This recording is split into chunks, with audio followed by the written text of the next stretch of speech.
Catherine Merritt pointed at the photograph on the screen. A vehicle so completely destroyed that calling it a car required a certain generosity of imagination, and delivered her conclusion with the flat certainty of someone who had already moved on to the next item on her agenda. That machine is gone. Anyone in this room still holding on to the idea of a recovery is costing us time we don't have. Every person at the conference table nodded. All 41 of them. They nodded with the synchronized ease of people who understood which direction the current was moving and had decided, without embarrassment, to move with it. Every head. Except one. Near the back wall, standing close to the exit door the way someone stands when they know they weren't exactly invited to sit, a man in a mechanic's uniform raised his hand. The uniform was dark navy, the kind that hid grease better than it hid the grease itself. His name tag read Marcus Webb, Bay Technician. "I can bring back," he said. Nobody laughed. That was the thing. The room didn't laugh because the room didn't know what to do with it yet.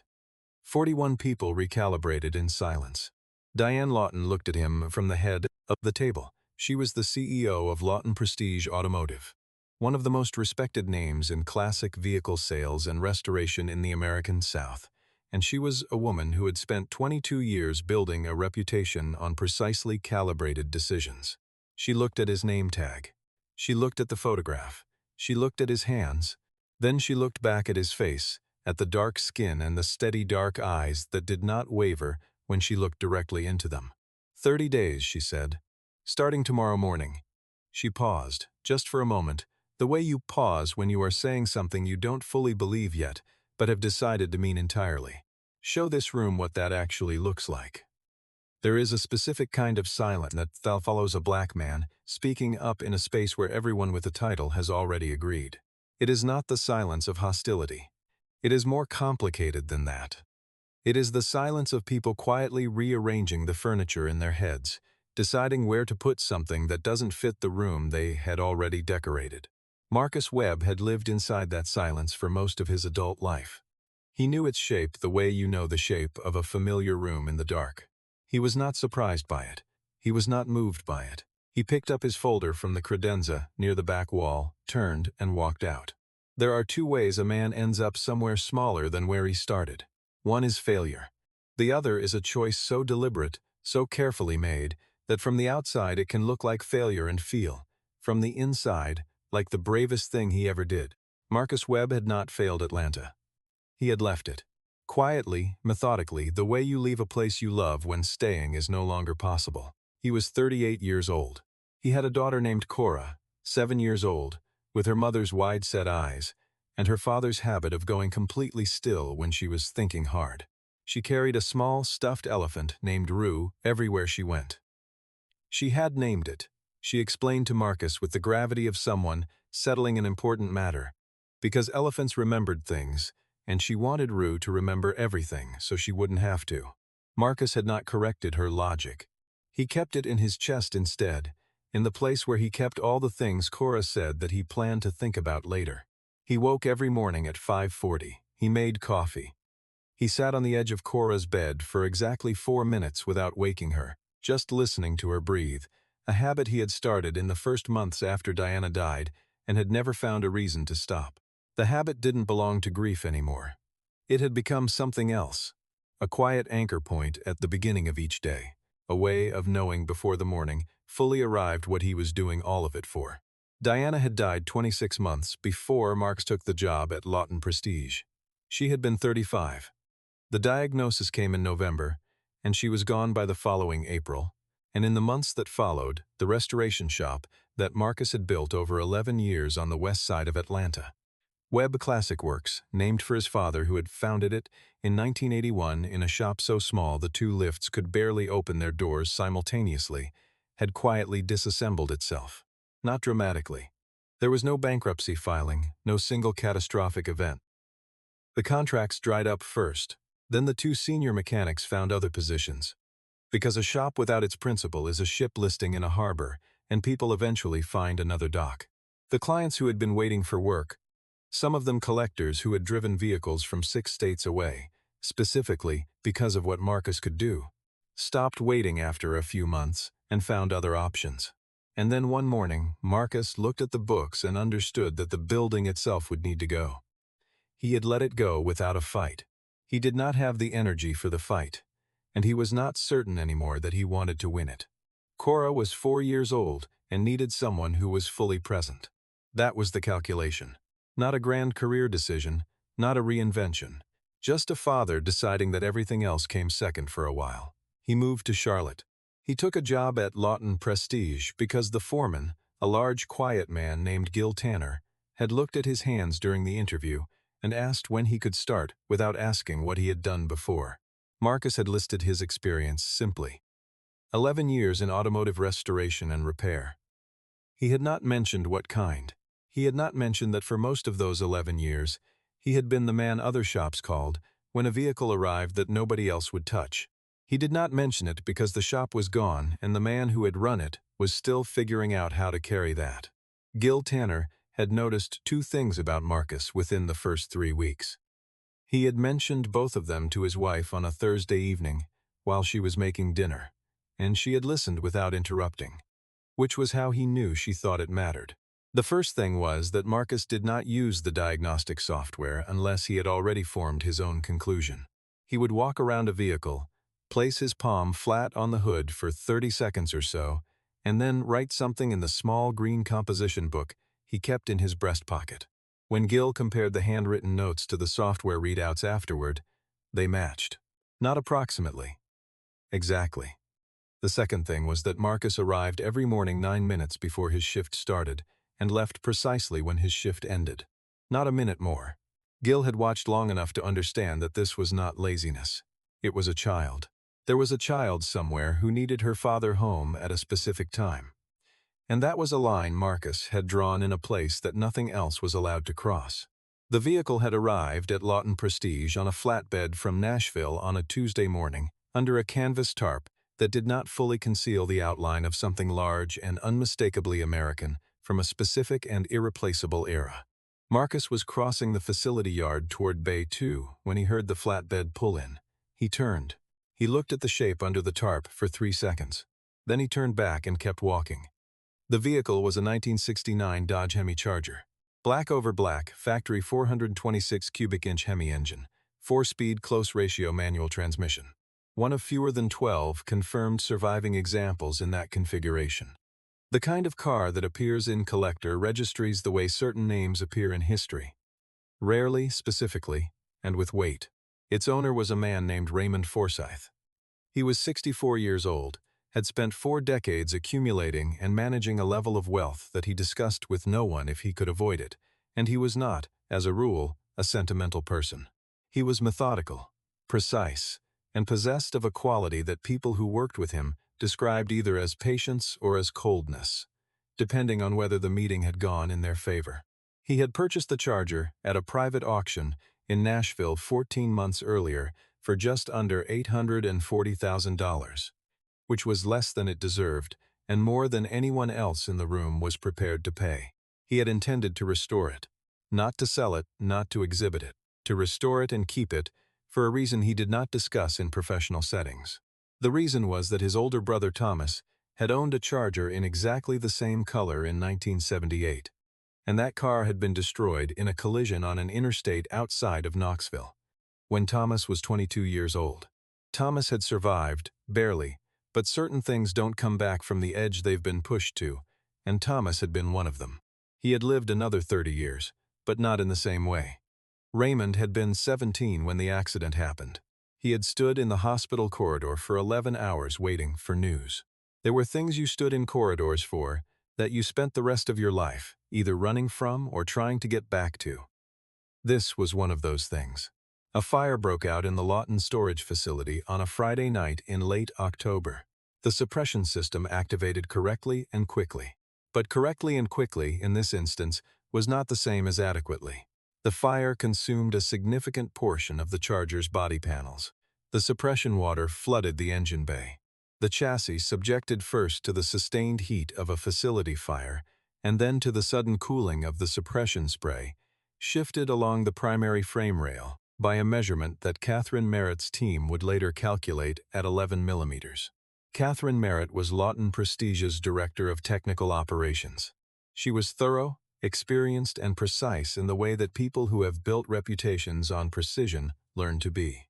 She brought 5 engineers with her and spent 12 days with the vehicle before delivering her report. The report was 44 pages. Its conclusion was clear and professionally expressed. The cost of restoration would exceed the vehicle's recoverable market value. The Charger was, in their professional assessment, a total loss. Raymond Forsythe had listened to the full presentation from the far end of the conference table. He had not interrupted. When Catherine finished, he asked one question. "Is there anyone in this building who actually believes it can be done?" The room had not answered.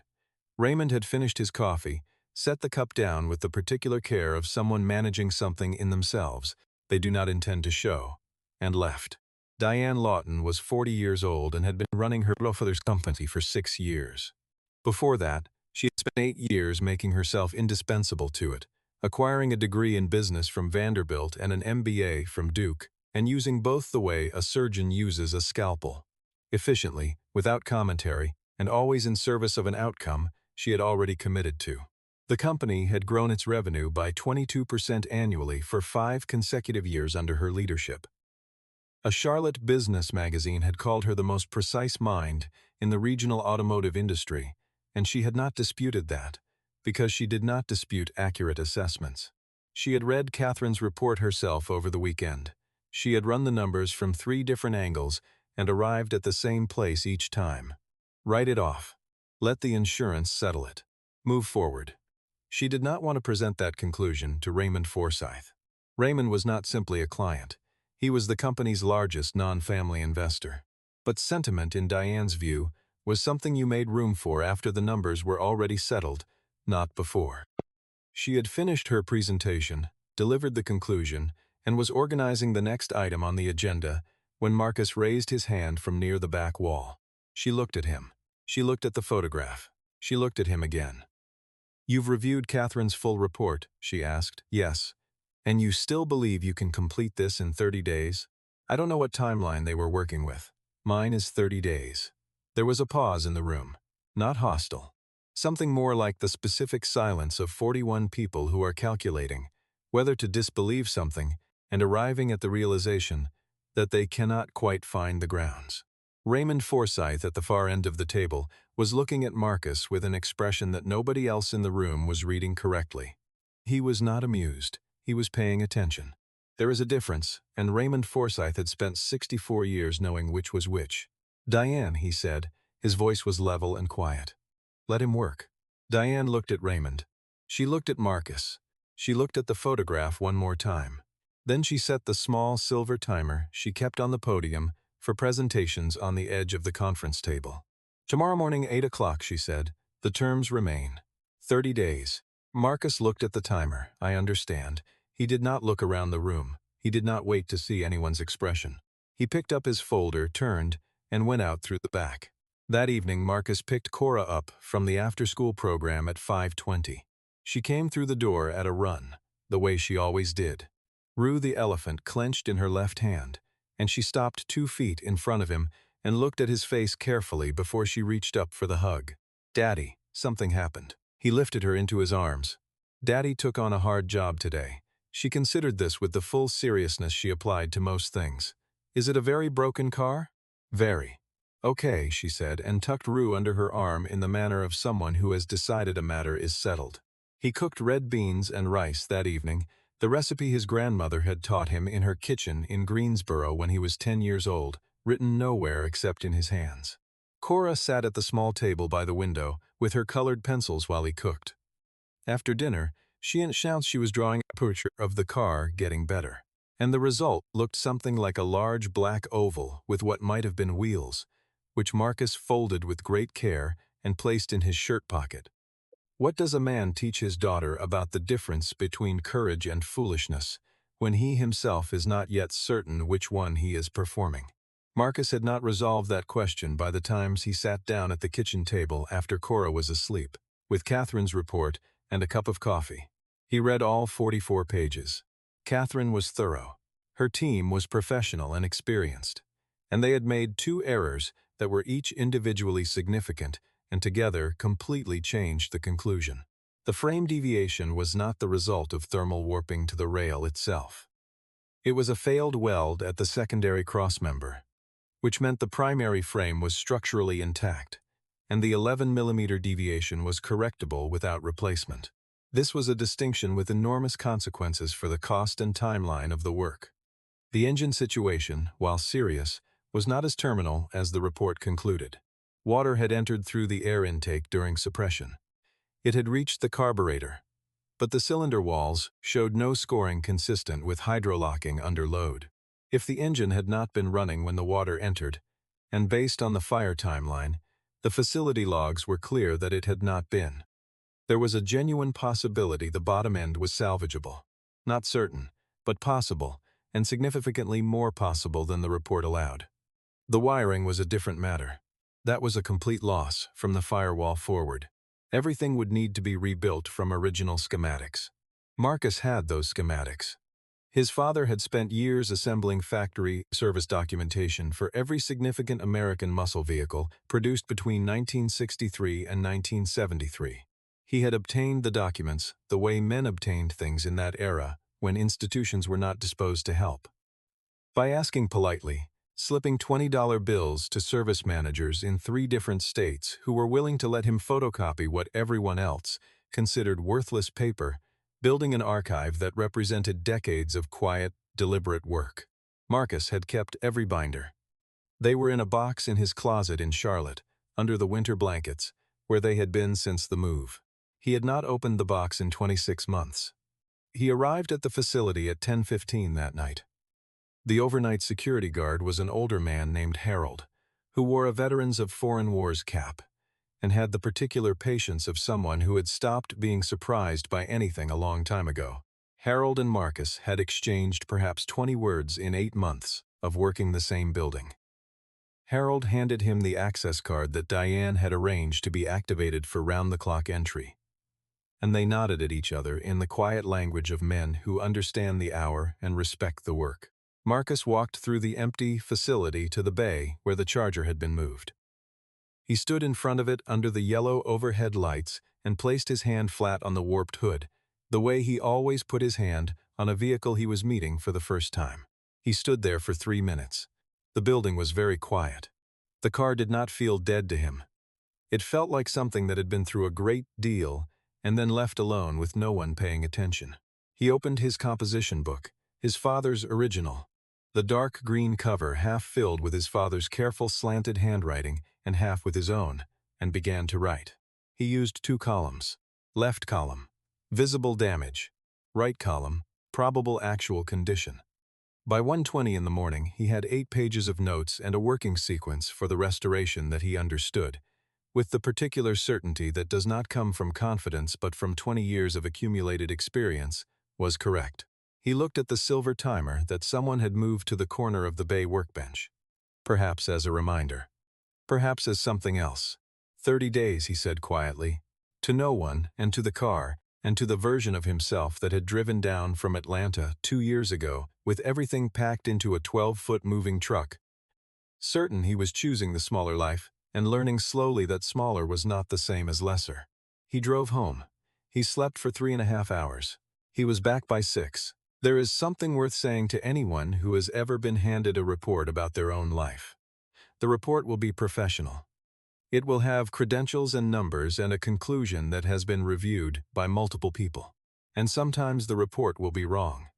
Not because the people who wrote it lacked competence, but because they were measuring from the outside what can only be understood from the inside. Before you accept anyone else's verdict on what is finished in your life, put your own hand on the thing. Listen for yourself. Some things that look finished are only waiting for someone patient enough to be still and hear them. The first 3 days, Marcus worked alone. He removed everything from the interior that remained. Seats, dash components, the remnants of carpet, and laid each piece in sequence on the bay floor so he could assess what could be salvaged. He did not request assistance, and none was offered. On the morning of the 2nd day, a technician named Calvin, who worked the neighboring bay and had been watching from the corner of his eye since Marcus arrived, stopped in the doorway, looked at the systematic arrangement on the floor without saying anything, and came back 20 minutes later with 2 coffees. He set one outside the bay door without knocking and left. Catherine Merritt appeared on the 4th day. She came in without announcement, stood in front of the large papered diagram Marcus had taped to the bay wall, a hand-drawn schematic mapping every damage zone against the vehicle's original structure, and studied it for several minutes without speaking. "You're focused on the secondary crossmember," she said. "The frame deviation is coming from the weld, not the rail itself." She was quiet. "That notation was in our preliminary assessment. It didn't make the final report." A pause. "No," she said, "it didn't." She left. She came back the next day and the day after that. Diane Lawton came to the bay on the 9th day and stood at the entrance for a while. Marcus was welding and did not see her come in. She watched for 11 minutes. When he lifted the mask, he did not appear startled by her presence. "What do you need?" he asked, looking at the work. He set the torch down. "I need $9,400 for the wiring harness. I've already put $3,400 of my own in for parts." She was still for a moment. "Send the request through Catherine." She left. 2 days later, his submitted expense request came back approved. The personal $3,400 was listed separately, also approved, with no additional explanation. He sent Calvin a photo of the email. Calvin replied, 3 question marks and a long pause and then nothing else. Raymond Forsyth came on the 11th day. He appeared at the bay entrance at 7 in the evening, wearing a coat as though he had come from somewhere else, and this had been an unplanned stop, holding a paper cup of coffee he clearly had not drunk much of. He stood at the entrance and watched Marcus work for a long time without speaking. Marcus knew he was there. He continued working. Eventually, Raymond said, "You know what year that car is." It was not a question. Marcus set down his tool. 69, original numbers matching, one of the last Chargers built before the platform changed. Raymond nodded slowly. He looked at the vehicle. "My brother had one." Marcus looked at him directly. He held the look for a moment, and then he looked back at the car. He did not fill the silence with anything.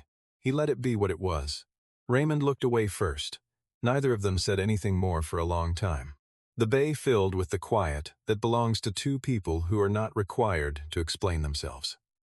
Diane had begun, without formally acknowledging it to herself, to take the long route through the facility on her way to the parking structure in the evenings. The route that went past the window above the lower bay. She was taking it twice a day by the 2nd week. She mentioned to Catherine, with studied casualness, whether there was any updated assessment of the project's viability. Catherine took a moment before answering. "The cross-member repair," she said finally. "I brought in a consultation from our equipment supplier on day 6. They wanted to try it with tooling. Marcus had already done it by hand the day before. I don't believe there's another technician in Charlotte who could have executed that repair manually. We tried with equipment and couldn't match it." Diane nodded as though this were a minor data point and walked away. She did not ask more questions, but she took the long route home again that evening. She had grown up near this industry, close enough to understand it, but not close enough to love it the way her father had. She had learned to manage it, to grow it, to make it profitable. There was something in the way Marcus Whitfield worked, unhurried, uninterested in being observed, completely committed to something that had no audience, that she did not have a ready word for. She had spent her career running numbers across the surface of things. She was finding herself, slowly and without quite deciding to, looking beneath the surface. On the 18th day, Diane passed through the lobby near noon and saw a girl sitting very straight on the waiting area bench, with a small stuffed elephant propped beside her and a picture book open in her lap. The girl had her father's eyes and her mother's composure, and the purple and gold barrettes in her hair caught the afternoon light when she looked up. "Hi," the girl said. "Hi," Diane said. The girl returned to her book. Diane continued to her meeting. When the lobby was empty 2 hours later, someone had left a small box of shortbread cookies on the bench. There was no note. 4 days before the deadline, Diane came to the bay in the evening and sat on the shop stool near the workbench. Marcus was in the final stages of color matching. The black lacquer, a specific shade called formal black, the original factory color, was beginning to emerge through the primer in sections, and in those sections, the chrome trim was beginning to read as something whole and intentional again. Diane sat and watched for a while. Then she said, "Why didn't you tell me who you were when you applied here?" Marcus did not stop the work. Because it wasn't relevant to the car. It was relevant to me. "Yes," he said. But the car didn't need to know. She looked at the vehicle for a moment. I said it was dead. You had a 44-page report and 11 millimeters of deviation on a frame rail. I would have read it the same way, but you didn't. I had information they didn't have. She was quiet. The sound of the work moved through the space between them. The soft draw of the polishing cloth, the occasional click of a tool placed down. "I was wrong," she said. She didn't surround it with anything, just placed it there. Marcus nodded once. "What happened to your shop?" she asked. He set the cloth down. He looked at the wall of the bay for a moment. "My wife died," he said. Not with the heaviness of someone needing to be heard. With the plainness of someone stating a fact that contains its own weight and doesn't need decoration. Cora was 4. The shop couldn't hold both of them at once. I chose Cora. Diane did not say she was sorry. Marcus noticed this and appreciated it. There are things that an apology cannot reach, and she seemed to understand that. She sat on the stool for another 25 minutes. She did not ask any more questions. The silence between them was not uncomfortable in the way silences usually are when they go on that long between people who do not know each other well. On the 28th night, at 11:40, Marcus sat in the driver's seat of the Charger and turned the key. Nothing. The engine did not turn over. It did not stutter or cough or offer any sound that suggested it had any intention of running. It was completely and absolutely still in the way that a machine is still when it has made no decision about cooperating. Marcus sat with both hands on the steering wheel and looked through the windshield at the bay wall. He understood within 60 seconds what was wrong. The rebuilt distributor he had sourced was correct for the engine and era. But the timing relationship between the new points and the carburetor's original vacuum advance.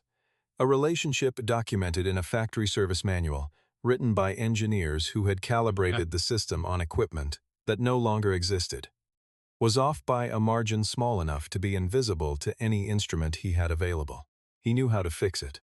He had watched his father fix it 30 years ago on a Plymouth Roadrunner on Innish Greensboro on a Saturday afternoon, when the autumn light came low through the garage windows and his father's hands moved with the patience of someone who had made peace with the fact that some work simply took the time it took. His father had said something that afternoon that Marcus had carried for 30 years. He had said, "The world is going to be in a hurry around you for the rest of your life. Don't let it teach you to rush this." He had 16 hours. Calvin called at midnight. How bad?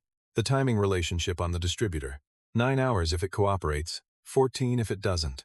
A pause. "You want company?" "No, but thank you." Another pause longer. "You're going to get it," Calvin said. Not a question. Marcus did not answer. He got out of the car and opened his father's notebook. At 6 in the morning, Cora called from the neighbor's house, where she had spent the night. She had stayed there before during long jobs, and she understood without being told that something important was happening. "Daddy, are you okay?" "You didn't come home." "I'm okay. I'm finishing the car." "Did it wake up yet?"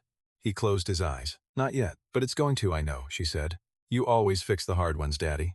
Even when they're really broken, you always fix them." He sat on the concrete floor of the bay with the phone against his ear and said nothing for a moment. The fluorescent light above him hummed at its specific frequency. The Charger sat 12 feet away, patient and dark. "Go eat your breakfast," he said. "I'll come get you at noon." "Okay. Tell the car hi from me." He worked through the morning. He adjusted the distributor in increments measured not in degrees but in the feeling of a small resistance giving way or holding, started the engine, listened, adjusted again. It is the kind of work that from the outside appears to be nothing, a man making barely perceptible movements with a small component, pausing, turning it a degree, pausing again. It is actually the most demanding work there is, because it has no external reference point. You cannot consult a screen. You cannot verify the instrument. You listen. You compare what you hear to a standard that exists only inside you, built from every engine you have ever worked on, over 20 years of doing nothing else. At 8:43 in the evening of the 29th day, Marcus Webb sat behind the wheel of the 1969 Dodge Hemi Charger, placed his hand on the key, and turned it. The engine caught on the first revolution. It climbed to idle with a sound that was, and there is no more accurate word, alive. A deep, measured, completely authoritative sound that filled the bay and traveled through the concrete floor and arrived in the chest of the man sitting behind the wheel as something that took him a full 30 seconds to identify. He sat with both hands on the wheel. He counted the idle. Steady, even. He listened to the valve train. Quiet. He listened to the exhaust note through the primary pipes. Nothing there that didn't belong. Then he picked up his phone and called Cora. It was late. She was already in bed. She answered after 3 rings, her voice thick with sleep. "Cora, Daddy?" The car woke up. A pause, then quietly, "I knew it would, Daddy, I knew it." He sat in the driver's seat of the running car and pressed the phone to his ear and let her voice be the only other thing in the bay for a moment. Then he said, "Go back to sleep. I'll be there in the morning." "Okay," she said. "Good night, Daddy. Good night, car." The work that mattered most in those 30 days was not the work that anyone saw. It was not the welding, or the paint matching, or the wiring rebuilt from decades-old schematics. It was the work done in the hours when the bay was empty and the building was quiet, and there was no one to observe whether the effort was succeeding or failing. The work that has no audience. The patience applied to something small and invisible and critical. If you are doing that kind of work right now, in some quiet corner of your own life, in some project or relationship or recovery that no one is tracking or applauding, please understand that the work is real. The results arrive on their own timeline. The work is what creates them. On the morning of the 30th day, the bay doors were covered on the outside with canvas panels that read, "Restoration in Progress." A small number of people had gathered: Catherine's team, several of Lawton's executives, 2 associates of Raymond Forsyth, whom he had invited with a note that said only, "Something you should see." Raymond Forsyth sat in a folding chair outside the closed bay doors with a cup of coffee he had not touched, and he did not speak to anyone. Diane Lawton arrived at 8:57. She wore a dark jacket and carried a coffee that had gone cold on the drive. She stood next to Raymond and looked at the closed doors and said nothing. At precisely 9, the doors opened. The 1969 Dodge Hemi Charger rolled out into the Charlotte morning. The black came first, formal black, so deep it seemed to absorb the early light rather than reflect it. The kind of black that does not show its surface but its depth. Then the chrome, catching the morning across every surface simultaneously, the trim lines reading as a single continuous statement of intention. The convertible top was down, and beneath all of it, running with the low authoritative frequency of a big block engine that has been correctly rebuilt and correctly timed, came the sound. The people gathered outside that bay were not a sentimental group. They were engineers and executives and investors. But the sound from those bay doors stopped conversation. Not because of its volume, because of its accuracy. There is a specific frequency at which a correctly running 426 Hemi operates, a sound that distinguishes it from every other engine configuration of its era. And anyone who has heard it knows it immediately, even if decades have passed since they last encountered it.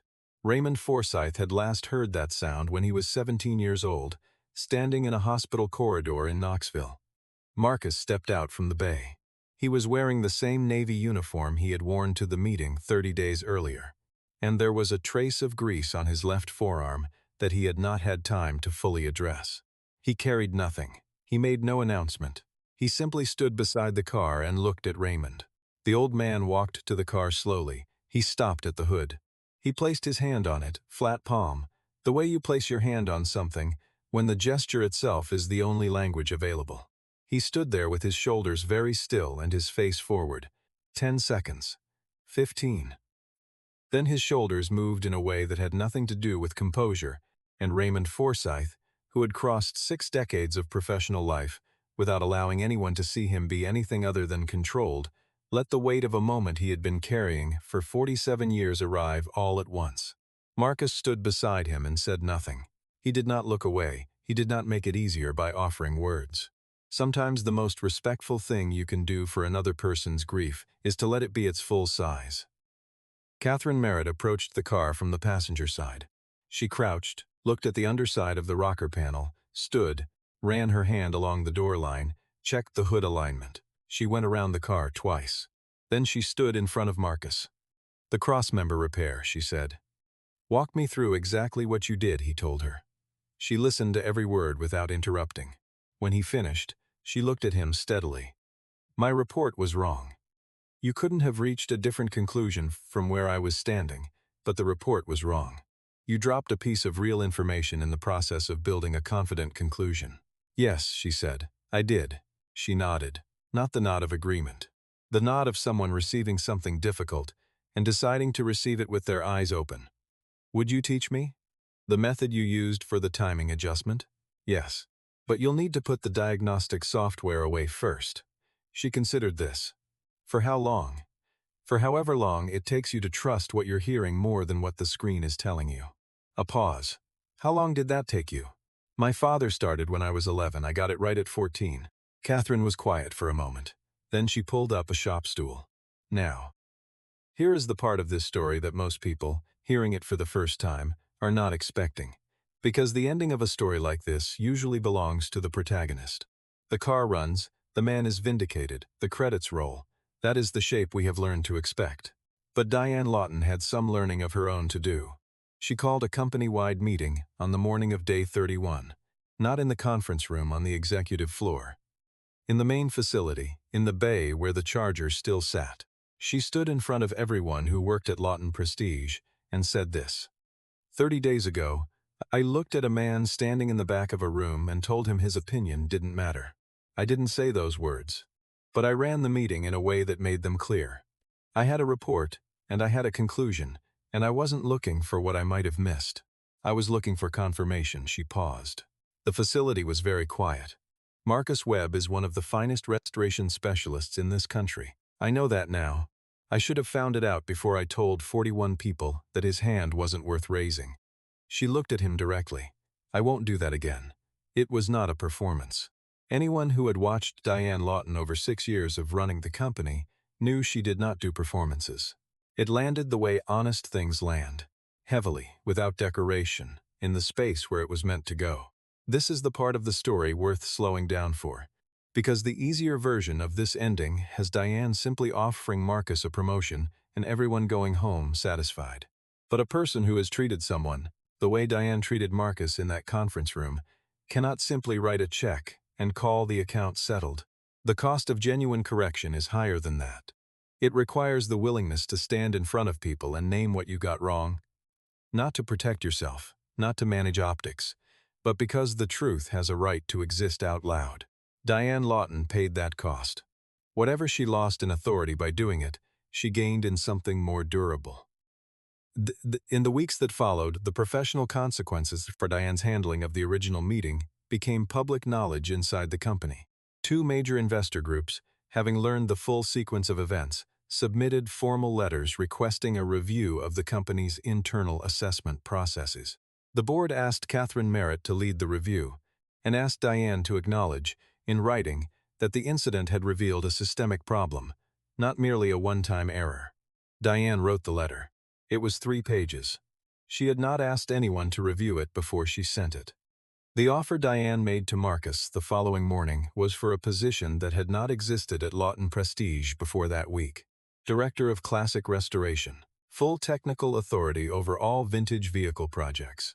A salary that was not 3 times what he had been making, it was 4. Marcus listened to the full offer. Then he said, I have final say on all technical decisions. Yes, if I say something cannot be done, you accept that without a second assessment. She paused for exactly 2 seconds. Yes, then I'll take it. Raymond Forsyth requested a private meeting 2 days later. He handed Marcus a sealed envelope. Marcus opened it, looked at the contents, and set it on the table. I can't take this. Raymond regarded him. Why not? Because that's not why I did it. The older man leaned back in his chair. He studied Marcus for a long moment. The way a person looks at something they have been trying to understand and are beginning to. Then tell me why you did. Marcus was quiet for a moment. My father taught me that a car is never dead as long as someone is still willing to listen to it. I heard yours listening. Raymond picked up the envelope and slid it back across the table. Then consider this Cora's education fund, he said. From Raymond, not from the owner of the car.